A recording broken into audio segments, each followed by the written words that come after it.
Hello, this is Christine Palmer back again for my video dialogue update. I'm now halfway through Octavia Butler's Fledging, and I'm really into the book.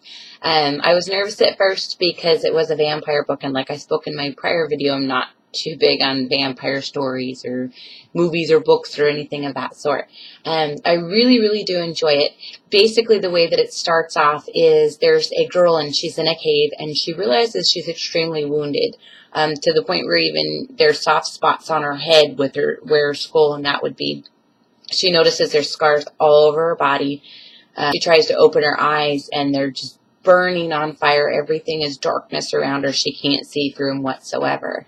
After a couple of days pass, she realizes that she's starting to get her eyesight back, and even though she's still getting headaches and that type of thing, she is getting her eyesight back. She notices that her head is starting to heal and some of the scars are going away. She can't see completely, and she realizes that someone or something is coming close to her. She ends up attacking that something and feeding off of the meat of it, and that's what basically gives her the extra health that she needs in order to exit the cave. As she exits the cave, she's walking down, and she kind of comes into this abandoned community that looks like it's been burned, and she ends up running into a gentleman by the name of Wright. For whatever reason, she doesn't even know, she gets in the vehicle with him and drives off. Well, this man she becomes quite friendly with. She basically decides to start living with him, and she's not really sure what she is. She knows that she's suffering from extreme memory loss. He estimates her at first about maybe 10, 11 years old. She knows, not for sure, but she believes that she's older than that. They ended up having a sexual relationship and a very emotionally attached relationship as well. She does realize that she's some type of vampire because she bites him. It excites him a lot when she does bite him, and he enjoys when she bites him, and she also enjoys when she bites him. So she decides to do some studying up. He shows her how to use a computer, and while he's away at work, she gets on the computer and she starts to do some research, basically trying to figure out who she is and where she's come from. Fast forwarding a couple chapters through the book, she ends up finding a man when she returns to this abandoned, burned up community. She finds a boy that shoots her. After she heals, she questions him why he shot her, and he tells her that it's because this gentleman has told him to look over this community and shoot anybody coming in who's unknown. That man ends up being her father, and he basically opens up some information to her. Wright has always referred to her as Renee. She finds out through her father her real name is Shori, and she is a type of vampire, but not the typical type of vampire. She finds out that she's basically an experimental vampire. She does have dark skin, and she's able to stay up during the day, which not even his kind is even able to do. So she's finding out a lot about her life. She's also finding out that there is somebody who is trying to either kill her family or the whole community of vampires as a whole.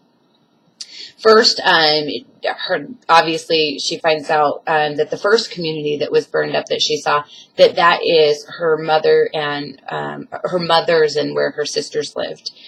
She finds out that in this society, the females live separate from the males because whatever it is in their scent, they can't live together. So shortly after she's supposed to return to live with her father to learn more about who she is and what she is, his community is set on fire and everybody is killed. So she decides to move south with Wright and then I'm not sure if I'm using the word correctly, but I believe it's symbiotes.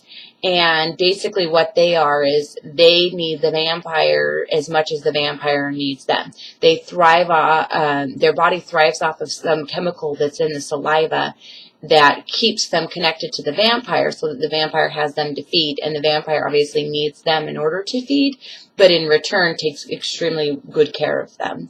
So they move They start on a run, and as they visit what was her father's guest house at one point, it is also attacked. And luckily, because she was up, they were able to escape it, and now they're in San Francisco with some family there. And she feels welcome, but something's just not right with the way that the society is to her. When she first got there, they were armed with guns and that type of thing, and she can't quite figure out why. Soon she finds out that it's because they've heard of these mass burnings that have been going on through the news. So they're really nervous and scared for themselves, but they decide to accept her and her siblings to give them a home until they can kind of figure out what's going on. So that's basically where I am in the book right now. Some of the values or description of what's evident in her writing so far. Obviously, the color question comes up. They're not, Wright mentions at one point that he's not sure if these attackings are happening because people are upset with the fact that they're mixing genes, and not only are they mixing genes, but they're making it to where they're darker vampires.